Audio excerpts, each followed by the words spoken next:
So now we have up Tiffany Simon, who's going to speak to us as a representative also of the graduate school. She's the Assistant Dean for Students in the Graduate School of Arts and Sciences, and will talk to us about student support resources. Thank you so much, Emily. Thank you for the invitation. I'm happy to join everyone today, and thank you all for being here. I will talk about student support resources, and I'm also from the Office of Academic and Student Affairs at the Graduate School of Arts and Science.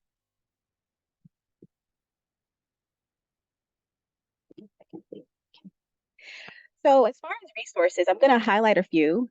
A very important resource is our GSAS Ideal Committee, which is the school's inclusion equity committee that we have. It's comprised of faculty, students, as well as administrators.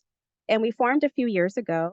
So we're still in our infancy stages, but basically our goal is to look at our existing programs and identify ways to enhance those programs. We're focusing on the areas of pedagogy and teaching, community and belonging, and mentoring professional development.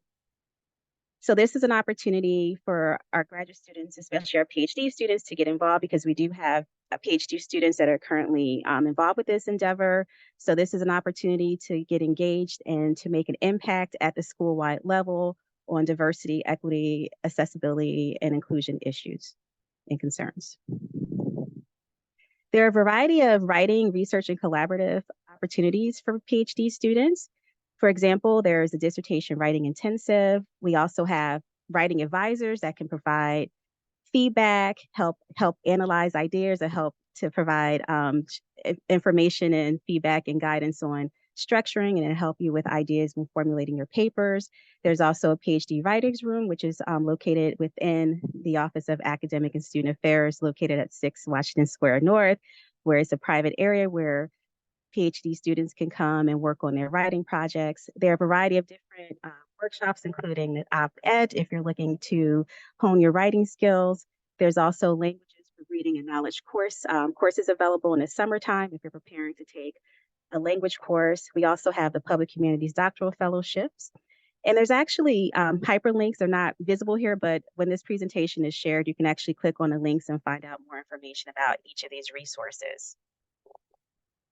We also have a focus on teaching and mentorship. So there's a teaching certificate, which is not for credit, but it'll definitely help our PhD students, those who are going to teach in a classroom as TAs or even beyond that, provides information about inclusive teaching, as well as different pedagogical resources and strategies that one can use. There's a lot of reflective exercises, so you'll definitely be able to hone your teaching skills. There's also a variety of mentorship opportunities. Incoming first-year PhD students can actually participate as a mentee in the GSAS mentorship program. However, when you become a second year and beyond, you can actually become a mentor for a first-year PhD student or master's student. There are also opportunities for our PhD students to mentor undergraduate students. That can be done through the College of Arts and Science Graduate School of Arts and Science Network, which is designed to encourage our undergraduate students to go on to pursue PhDs as well as other graduate degrees in the liberal arts and beyond. There's also an opportunity to work with first-gen undergraduate students through the Focus Mentorship Program. So if you decide to apply and you're successful with your application, there'll definitely be a lot of support opportunities available academically within and outside of the classroom. If you're a first-generation graduate student, we also have an initiative that comes out of the Office of Academic and Student Affairs known as First Gen Grad Connections. I lead this particular initiative, so it's very dear to my heart.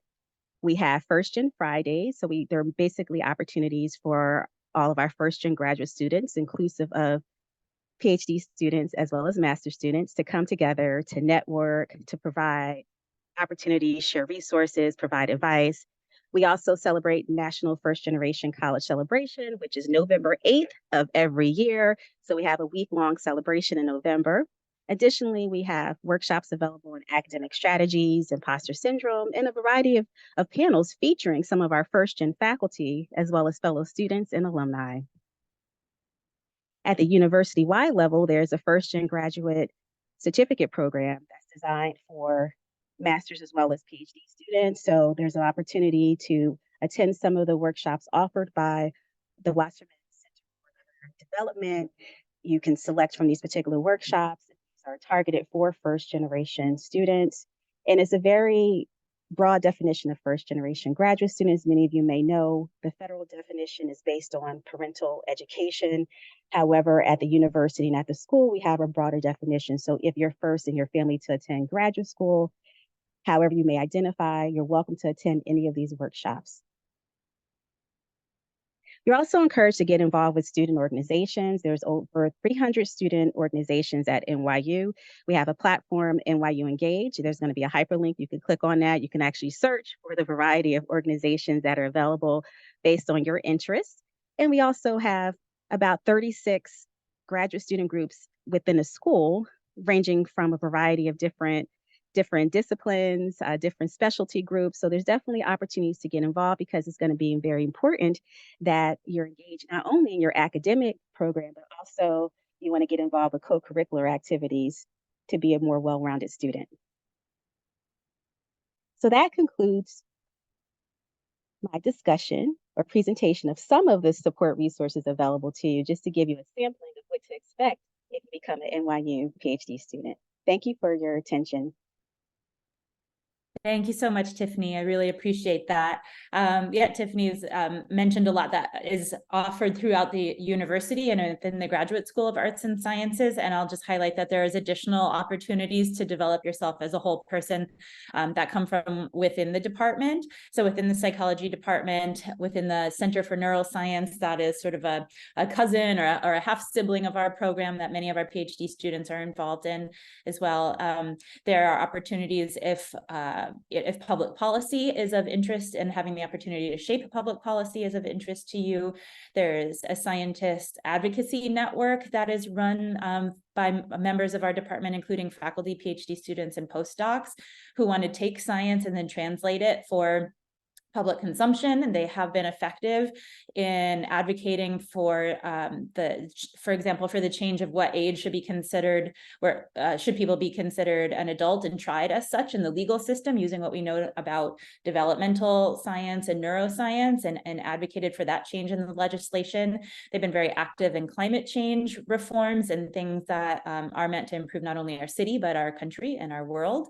So that's a very large network that you're welcome to participate in if that's of interest to you. There's also a lot of opportunities for outreach with high schools and middle schools and elementary schools in various ways. If engaging with the community, our broader educational community in New York City is of interest to you, there's also those kinds of organizations.